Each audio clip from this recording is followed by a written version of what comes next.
estranha essa situação, mas tudo bem. Oi, gente. É o seguinte, essas aulas nesse modelo totalmente novo tem o seguinte intuito, né? Como a gente perdeu muitas aulas na semana passada, em função dos horários das outras turmas e tal, eu achei por bem que seria interessante não deixá-los trabalhando sozinhos completamente e ir orientando assim aos poucos essa leitura, né? Então a gente vai precisar dessa apostilinha aqui que vocês receberam na última aula. Os que faltaram, acho que foi a Rafa e o Lucas e a Beatriz, podem pegar vou deixar com a Daphne, tá bom? Então vocês podem pegar. Elas funcionarão assim, as videoaulas. Essa aqui será a aula 1, que é hoje, segunda-feira, dia 3 de novembro, e a aula 2, que seria na quarta-feira. Na sexta-feira, eu deixei um pacote com a Daphne, que vocês podem fazer a análise e a correção dos orais do Standard Level, manipulando um pouco o critério de correção e todos, né, se ajudando a melhorar o desempenho, mais direcionado ao Standard, mas a gente pode fazer a mesma coisa com o Higher. O foco dessas aulas será aprofundarmos o estudo detalhado dos sonetos camonianos, né? Bom, na aula passada, na aula de sexta, fizemos uma revisão do contexto político, do contexto econômico, social, de maneira que isso ajudasse a nossa compreensão das transformações que ocorreram com esse novo homem moderno, né, conhecido como sujeito clássico, que compreende um período um pouco mais longo que só o Renascimento, né, o século XVI, vai na verdade até o século XVIII, porque no século XIX a gente tem um novo sujeito que vem das transformações pós-Revolução Francesa. Bom, resumindo, afinal, né, quem é esse sujeito clássico e que aparece construído na voz dos sujeitos poéticos camonianos nos seus sonetos, né? Bom, primeiro é um sujeito racional. Ele observa, examina, avalia e julga racionalmente os processos e as experiências humanas de forma extremamente crítica. Essa nova atitude, essa atitude mais racional, mais inquisitiva, né, em relação ao sujeito medieval, que era um sujeito quase marionete dos acontecimentos e das situações pelas quais ele passava, e muito regido pela lógica da igreja e os valores absolutos do cristianismo, né, pode ser explicado por meio da mudança na estrutura dos escritos poéticos mesmo, né? Porque o soneto, que é uma forma nova, que veio trazida, importada da Itália, foi lá que aconteceu primeiro, ele se estrutura fundamentalmente, quer dizer, na verdade ele se estrutura e se fundamenta numa exposição racional da crítica que ele faz sobre os seres e as coisas à sua volta. Lembrando um pouquinho, a estrutura do soneto tenta mimetizar a estrutura de um silogismo, ou seja, a partir de acepções, né, ou assumptions, o sujeito é levado lógica e racionalmente a conclusões lógicas, ou seja, afirmação A, afirmação B, que geralmente é a explicação da A, leva o sujeito a uma conclusão lógica. Segundo, é um sujeito ansioso e consciente de sua natureza paradoxal, ou seja, ele entende que está submetido à implacável ação do tempo, que é finito, né? Ou seja, morremos e apesar da crença religiosa, apesar de tudo que pode acontecer na pós-morte, o tempo encerra a vida, encerra a experiência. Portanto, esse sujeito reconhece sua finitude, suas limitações, embora sua faculdade racional pareça ilimitada. O que é seu primeiro grande paradoxo, né? Sobre isso, a questão do tempo especificamente, é importante a gente notar que ela passa a ser um tema amplamente examinado, ponderado, porque o sujeito percebe que ele caminha sempre em direção ao futuro, acumulando experiências, mas que nesse percurso, cada vez mais ele chega perto do seu fim, né? E além disso, com a passagem do tempo, ele entende que ele acumula experiência, tornando-se evidentemente mais apto a compreender o mundo à sua volta, mas essa compreensão vem muito tardiamente, né? Quando já está perto do fim, o que impossibilita de voltar atrás e reviver suas experiências. Enfim, estamos diante do nascimento da angústia existencial, né? O existential angst, que vai pautar toda a literatura e a filosofia moderna até os dias de hoje.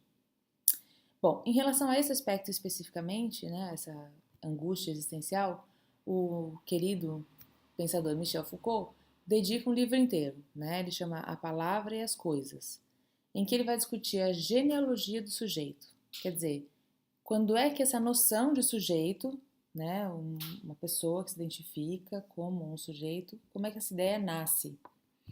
Para ele, esse conceito nasce mesmo no Renascimento, porque é o período que corresponde ao nascimento das ideias de nação, por exemplo, né, não são mais pequenos feudos ou regiões que se mesclam e se misturam pessoas de diferentes lugares ou origens, né? A ideia de nação, ou seja, limitada por fronteiras geográficas, limitada por fronteiras linguísticas e limitada por fronteiras culturais também, né? Então ocorre a separação, por exemplo, no nosso caso, do galego e do português, né? O galego falado lá na Galícia, o português falado somente na região que hoje é Portugal, espanhol lá na Espanha, o castelhano, né? Enfim. Bom, gente, isso quer dizer o seguinte, que a literatura classicista, isso é muito importante, prestem atenção, anotem.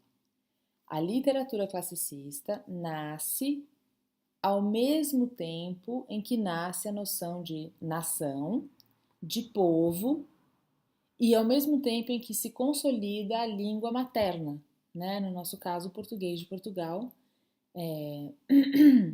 que vai ser o português moderno, inclusive o português que chegou ao Brasil com as grandes navegações, com a descoberta, o português que, na verdade, é muito mais próximo, esse português falado na época camoniana é muito mais próximo do nosso português, que se fala hoje. Então, para um leitor brasileiro, é mais fácil e fidedigna a leitura da escrita de Camões que um português hoje, lá em Portugal, conseguiria lê-lo, né? Isso é muito interessante, eu acho. Bom, fecha parênteses com as minhas digressões extraordinárias. Muito bem, onde eu estava? A relação entre a literatura, a língua, a cultura, espaço geográfico, a noção de povo, né? Só que em contrapartida, né, essa noção de povo, nação, país, né, língua mãe, nasce no momento em que se desbravou os mares e conheceu-se novos povos com novas culturas, novos rituais, novas religiões, novas verdades, né? Os comércios internacionais propiciados pelas grandes navegações vão colocar em contato diferentes povos, diferentes línguas, diferentes culturas, evidentemente exigindo do sujeito uma atitude crítica e muito mais reflexiva em relação à definição das identidades nacionais. Isso fica extremamente evidente na própria obra de Camões, sobretudo na épica, né? Isso não é uma temática muito explorada nos sonetos, é uma temática explorada exclusivamente nos Lusíadas, naquele poema épico que vocês leram lá no Form 4, em que o poeta ele vai fazer um balanço de sua própria nação, né? Quer dizer, a nação já tem uma história constituída, a nação já tem uma evolução histórica, já tem um passado ao qual remeter concretamente, né? E nessa reflexão, nesse balanço, ele vai ao mesmo tempo louvar o povo português como um corpo, né? Ou seja, um todo cujas características ele eleva, né? De força, de perseverança, de coragem, de desbravadores, né? Vários adjetivos para esse povo Lusíadas, ao mesmo tempo que ele condena algumas dos fenômenos que ocorreram naquele momento, como, por exemplo, o desejo de poder, né? Como, por exemplo, a tentativa de dominar a natureza quando ela é uma força muito grande, que atua sobre os homens, né? A cobiça como um valor absolutamente pertinente a esse período mercantil, né? Que vão aparecer, por exemplo, no episódio do Velho do Restelo, que vão aparecer, por exemplo, no próprio epílogo, no final, né, que são trechos semelhantes. Para vocês, alunos do Higher Level, é importante reler esses episódios, talvez a gente consiga fazer isso juntos, né, espero que sim. Bom, enfim, a gente encontra na obra de Camões alguma luz, né, sobre o que pensava, como agia, que valores defendia, que problemas enfrentava o sujeito daquela época, né? Movido pelas grandes descobertas, pelos grandes avanços tecnológicos empenhados naquele período, revisitando os principais valores da antiguidade clássica. É claro, não podemos esquecer que o Renascimento é uma retomada da antiguidade clássica greco-latina, valores como a valorização da razão, a perfeição, o equilíbrio das formas, né? Uma apreciação muito grande em relação às formas artísticas, né? Bem, os sonetos que a gente leu até agora foram Quando da Bela Vista e Doce Riso, que é o primeiro soneto aqui dessa apostilinha, não sei se vocês conseguem ver, e Ó Como Se Me Alonga de Ano em Ano, que é o soneto número 7 da apostila de vocês, que está na página 4. Esse soneto veio recortado numa folhinha avulsa que eu deixei disponível para vocês na semana passada e que eu esperava que vocês tivessem estudado juntos, enfim. Como eu não consegui fazer essa avaliação, essa averiguação, então eu vou dar uma retomada no que a gente discutiu na sexta e vou ampliar um pouquinho. São ambos sonetos que eu escolho como sonetos introdutórios para apresentar a obra camoniana, porque eles tratam de duas temáticas que são recorrentes no Camões, né? O tema do amor e o famigerado tema conhecido como o desconcerto do mundo.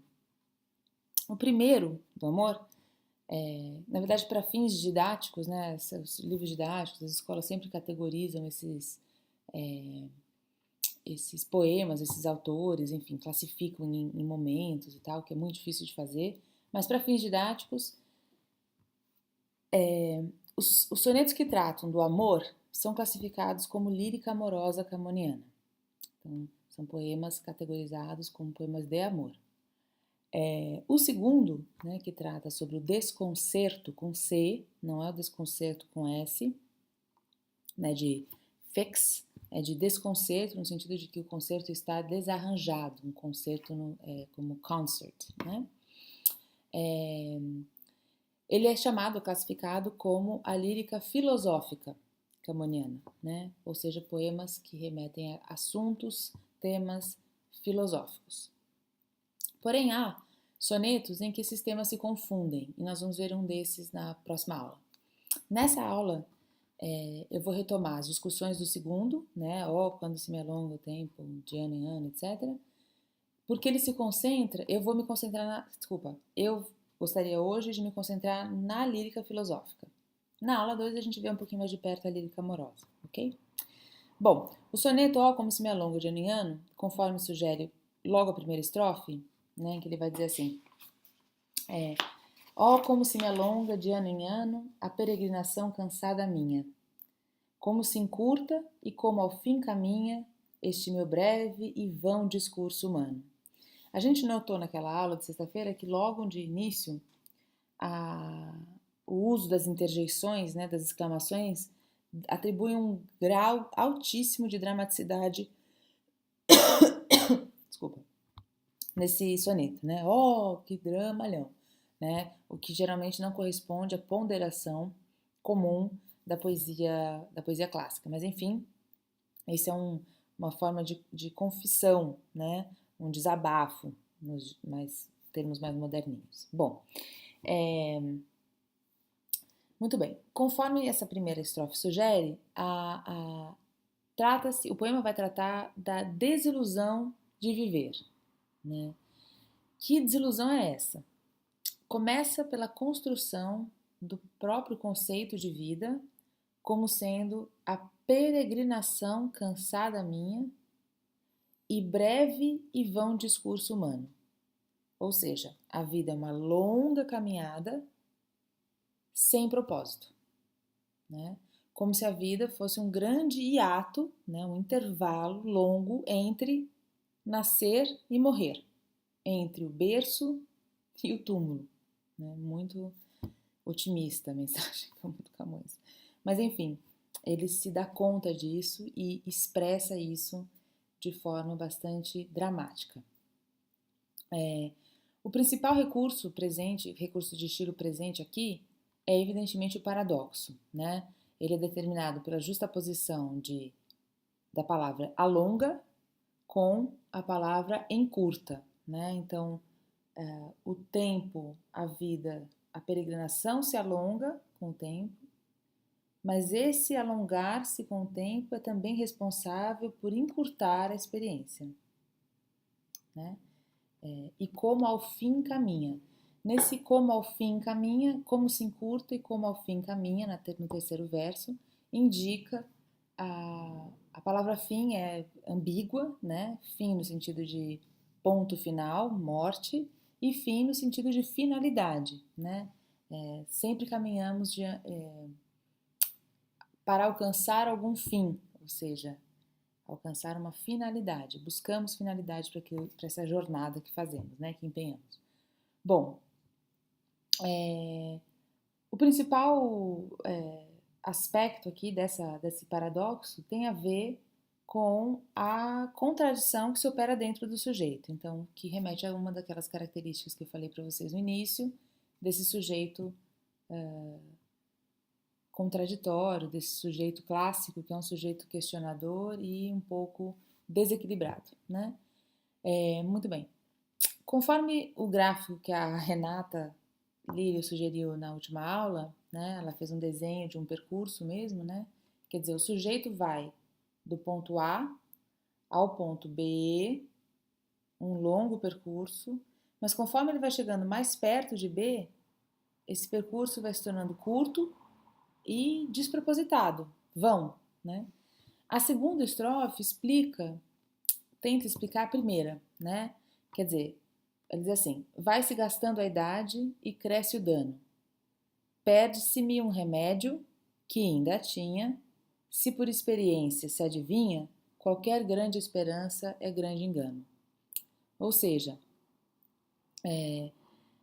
conforme o tempo passa, vai se gastando a vida e, portanto, aumentando o dano, o sofrimento e a tragédia da vida humana, né? Ou seja, ele vai dizer assim: perde-se o remédio, que nós podemos entender como sendo a juventude,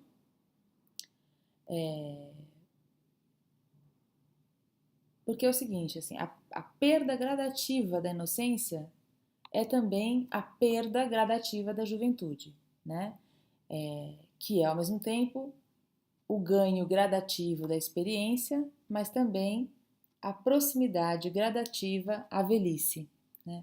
Então é esse o paradoxo que ele tenta construir, justapondo gastar e crescer, alongar e encurtar, etc. A terceira estrofe, né, que tem um ritmo bastante mais acelerado que as duas primeiras, constrói a noção de correr para alcançar o bem, que é a felicidade ou a plenitude, né, mas que se perde no meio do caminho. Quer dizer, o percurso da vida ele é feito de correr atrás da felicidade, correr atrás da satisfação, correr atrás da plenitude, mas no caminho há sempre uma pedra, no mezzo del cammino, né? Há sempre uma pedra que derruba, faz cair, a gente se levanta, corre, derruba, faz cair, né? E o percurso faz o sujeito, portanto, no final, perder a confiança. Então, Ele vai, ele corre, não se alcança, ele vai correndo e não alcança. O fato de não alcançar é justamente a motivação que se tem para continuar seguindo, né? No meio do caminho me falece, 1000 vezes caio e perco a confiança. Quer dizer, nessas múltiplas quedas ao longo da vida acumuladas, ocorre como efeito, evidentemente, a perda da confiança, né? O último terceto, que é, na verdade, a síntese ou a conclusão dessa tese sobre a tragédia humana, segue o mesmo ritmo do primeiro terceto por meio da palavra fuga, né? Quando ele foge, ele aqui no caso é o bem, né? O bem, a felicidade, a satisfação, sei lá, que nome vocês vão querer dar para isso. Quando esse bem foge, eu tardo. Quer dizer, enquanto ele está fugindo dele, ele vai tardiamente tentando chegar até ele. E nessa tardança, ou seja, nesse não alcançar, né? Se os olhos ergo a ver se ainda parece, da vista se me perde e da esperança. Quer dizer, conforme a gente vai chegando mais próximo do ponto B, que é o fim, né? É como se a felicidade fosse fugindo no movimento no movimento contrário, né? Do retroceder, você vai avançando e a felicidade vai se distanciando. Então ocorre um distanciamento cada vez maior. E nessa distância que ele chama de tardança, quando ele olha para ver, né, olha para trás para ver se eventualmente ele vai conseguir rever a esperança, a plenitude, a felicidade, enfim, a satisfação, se perde da vista, né, tá lá longe, tá lá na juventude, que era o remédio, né? Quer dizer, a felicidade está na juventude, mas na juventude nós somos muito jovens e inexperientes para saber que somos felizes. Gente, mensagem camoniana para vocês, ok? Vamos, registra. A juventude é a inocência, é a vontade de correr para alcançar alguma coisa. Quando você acumula experiência e alcança aquela coisa, sua maior vontade é voltar para aquele estado. Só que isso é impossível, né? Na vida humana. Não temos poderes, não podemos fazer isso. Portanto, a gente perde de vista a felicidade, perde de vista a esperança. Quer dizer, não é assim, lembrar que a juventude, vocês têm que ser felizes, na verdade. A mensagem do Camões. Mas também a vida humana, a vida adulta não é tão desesperadora assim quanto pode parecer. Enfim, alguns aspectos importantes para a gente observar aqui. Esse último terceto é aquilo que nós chamamos de conclusão, ou melhor, na verdade, mais do que uma conclusão, ela é uma síntese, né? Ela fecha os dois aspectos levantados pelas duas primeiras, né? Ele segue o mesmo ritmo do primeiro terceto, quando a gente usa a palavra fuga, isso eu já falei, quer dizer, correr, fugir, né? São ações rápidas, mas reitera ao mesmo tempo, e aí vem a ideia de síntese, né? O termo peregrinação da primeira estrofe. Ou seja, assim é a vida. 2 pontos. Correr para alcançar a felicidade, quando, na verdade, está se distanciando cada vez mais dela, até que se chega, por fim, à perda total da esperança. Notem, né, pela seleção lexical, pela seleção vocabular das palavras de poucas sílabas, no primeiro terceto, por exemplo, corro após este bem que não se alcança, no meio do caminho, me falece, 1000 vezes caio e perco a confiança.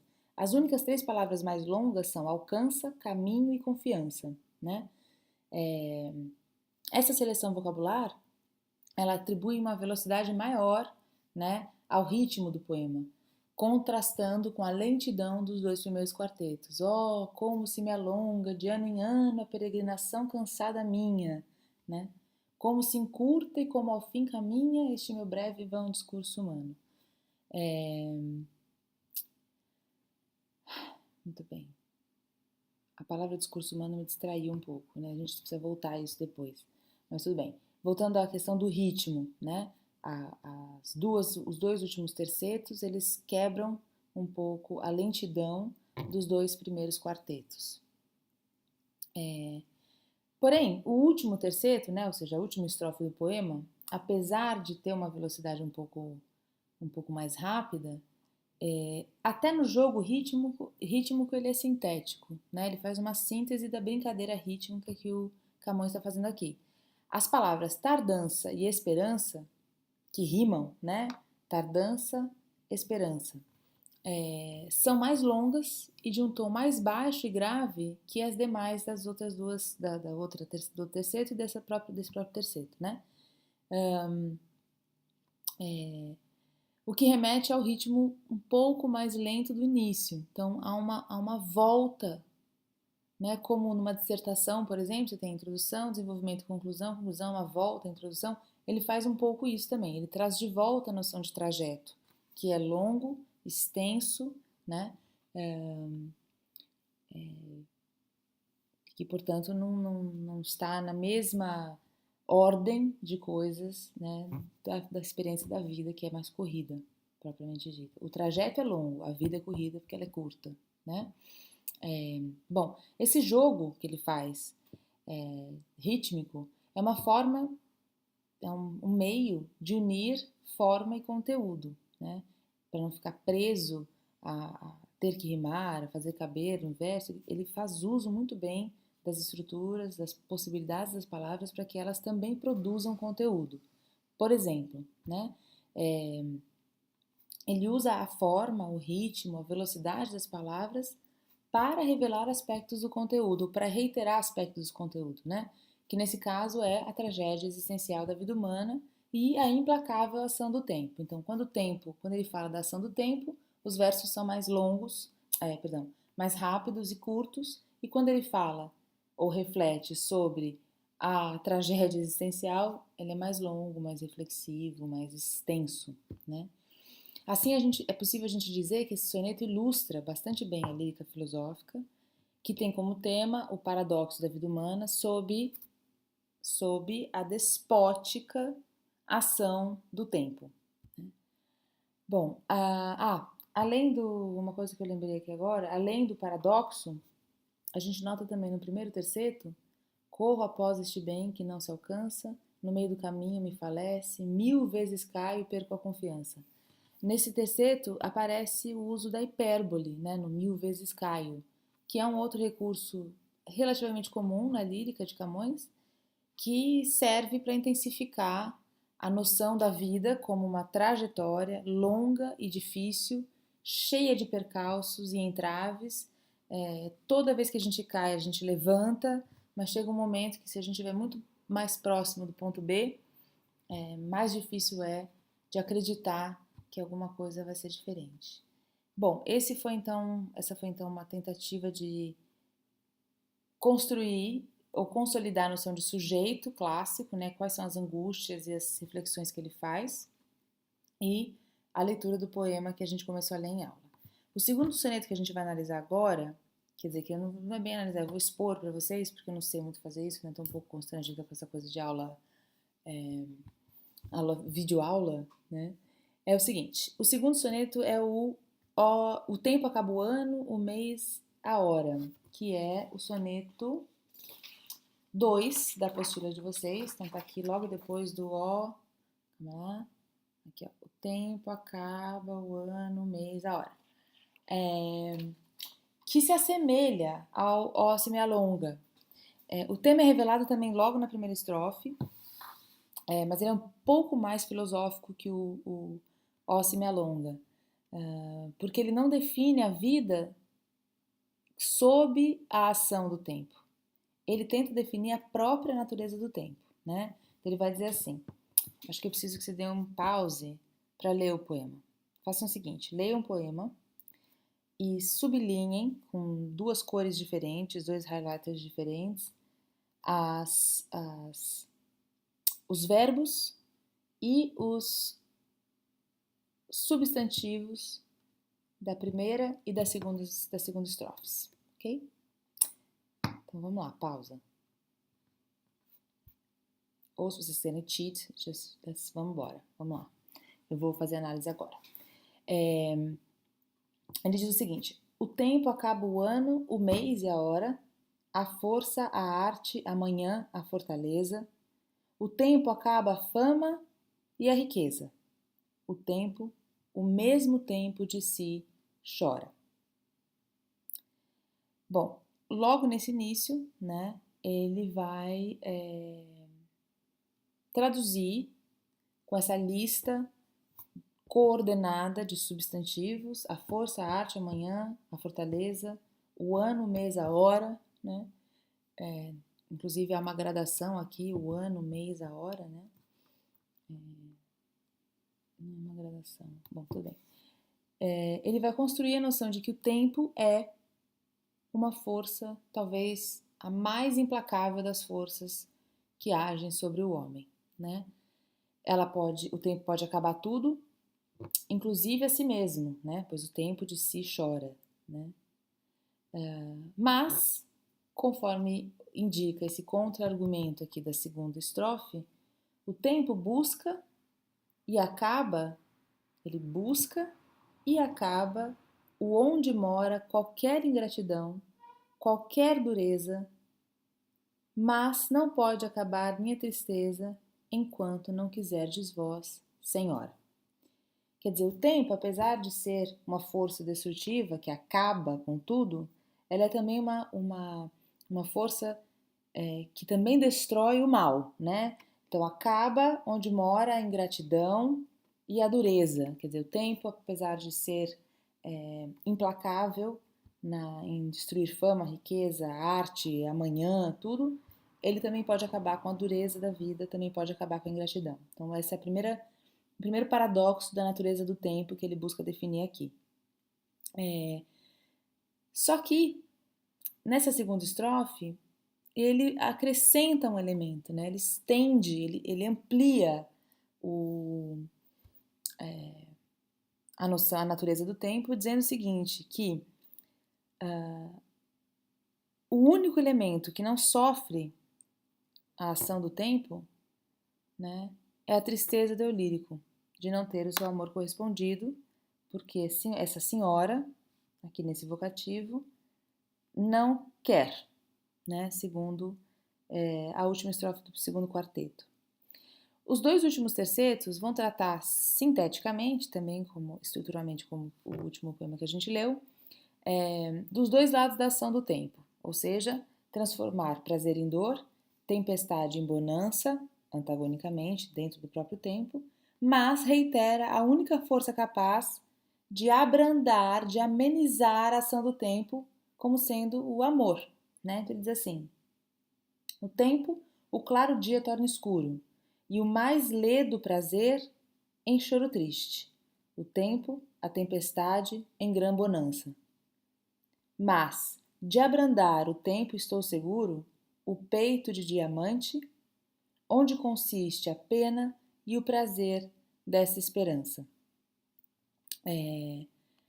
Ou seja, nesses dois últimos tercetos, ele diz o seguinte: o amor que eu tenho no meu peito de diamante, né, onde consiste a pena e o prazer dessa esperança, que está todas as fichas, ele põe todas as fichas no amor,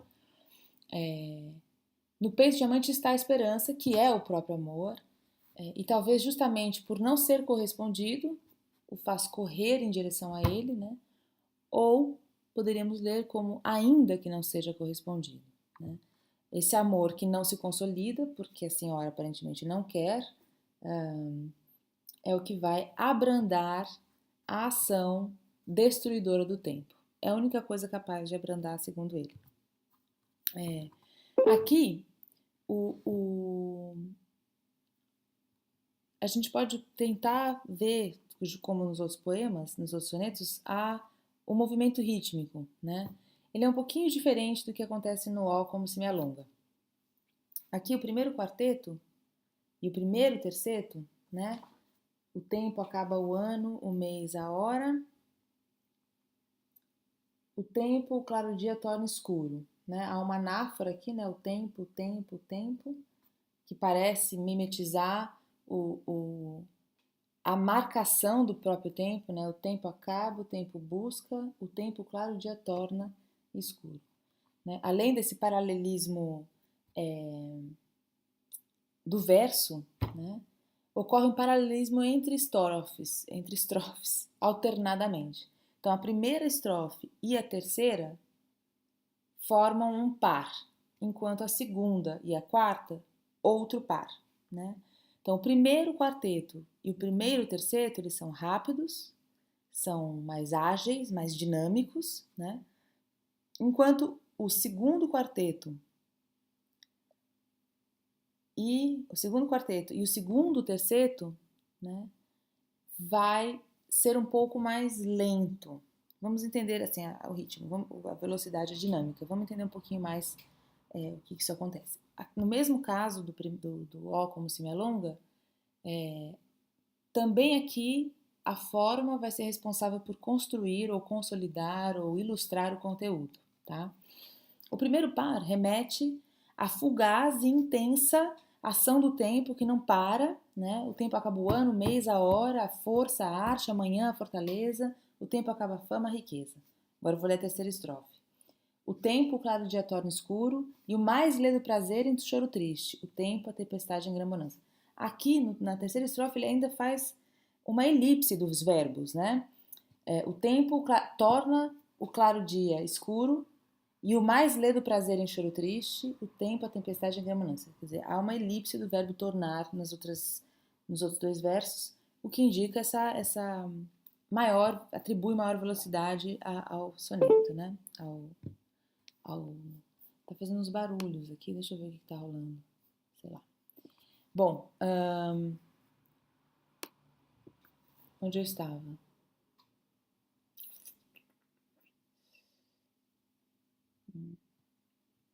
Bom, é isso.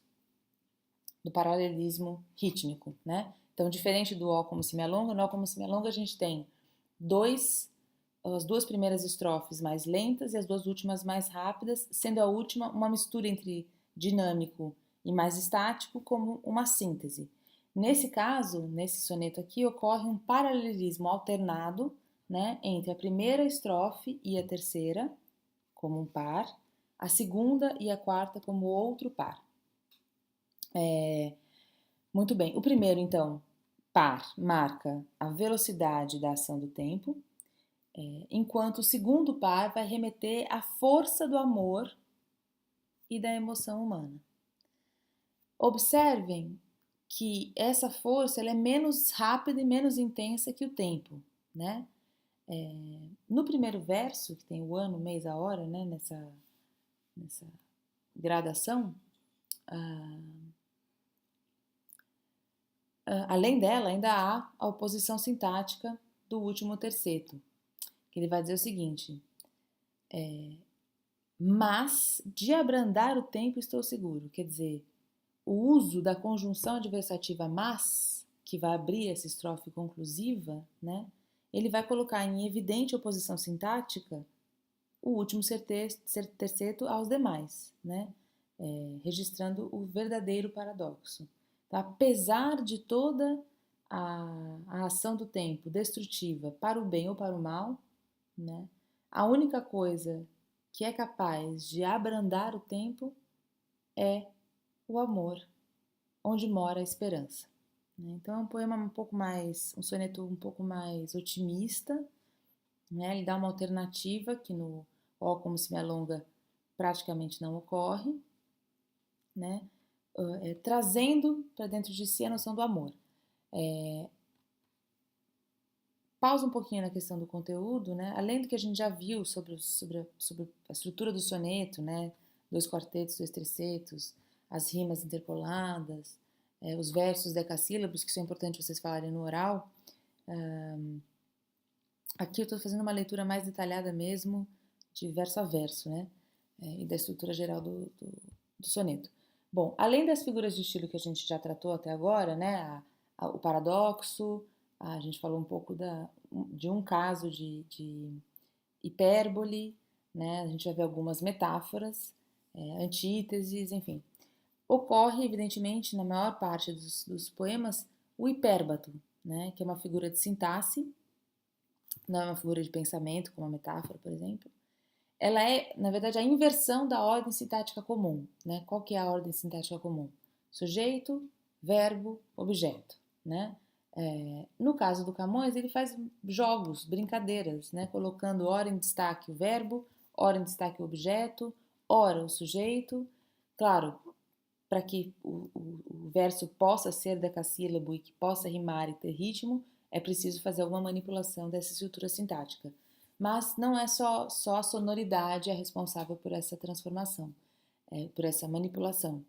Ocorre às vezes de ser também o desejo de dar ênfase a um ou outro termo, né? Como, por exemplo, ele vai dizer aqui, o tempo, no terceiro, o tempo, o claro dia torna escuro.